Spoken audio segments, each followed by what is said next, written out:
अस्सलाम वालेकुम स्टूडेंट्स, कैसे हैं आप लोग। This is your teacher miss Ayesha Hasan. Hopefully आप लोग बेहतर हालत में होंगे। अच्छा, लास्ट टाइम हमने चैप्टर 3 स्टार्ट किया था फ़िज़िक्स में, that is kinematics of linear motion. उसमें हम 2 टॉपिक्स कवर कर चुके हैं। आज का जो टॉपिक है it is scalar quantities and vector quantities.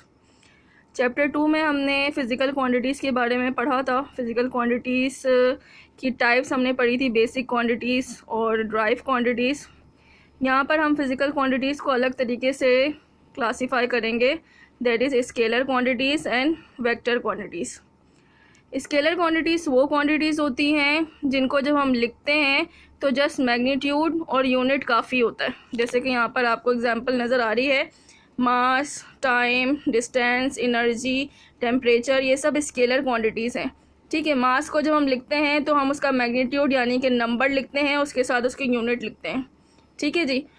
और टाइम को लिखते हैं तो 20 मिनट्स, इसी तरह डिस्टेंस वगैरह को मेंशन करते हैं तो मैग्नीट्यूड और यूनिट ही काफ़ी होता है। अब वेक्टर क्वांटिटीज़ में क्या फ़र्क आ जाता है। वेक्टर क्वांटिटीज़ बेटा वो क्वांटिटीज़ होती है जिसमें मैग्नीट्यूड और यूनिट के साथ साथ हम डायरेक्शन को भी लाजमी मेंशन करते हैं। ठीक है, अगर हमने डायरेक्शन मेंशन नहीं की तो वो इनकम्प्लीट होती है और ये समझा जाता है कि वो किसकी बात हो रही है, स्केलर क्वांटिटीज़, क्योंकि स्केलर क्वांटिटीज़ में जो है वो डायरेक्शन की ज़रूरत नहीं होती, लेकिन वेक्टर क्वांटिटीज़ में डायरेक्शन की ज़रूरत मस्ट होती है। ठीक है जी।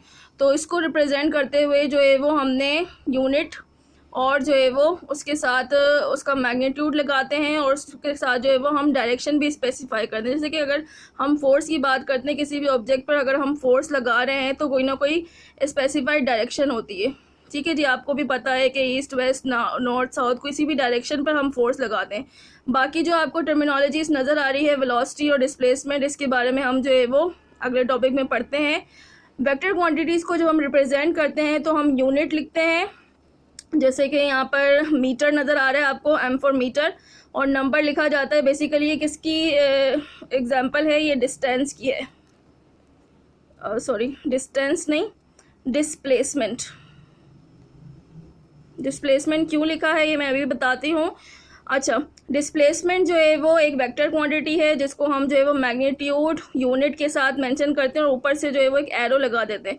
एरो का सिंपल मतलब होता है कि डायरेक्शन जो है वो हम ये कोशिश कर रहे हैं कि डायरेक्शन जो है वो मेंशन कर दें। ठीक है, लाइन सेगमेंट और उसके साथ एक एरो की डायरेक्शन जो है वो हम बना देते हैं। इस तरीके से हमारा वेक्टर जो है वो कम्प्लीटली स्पेसिफाई होता है।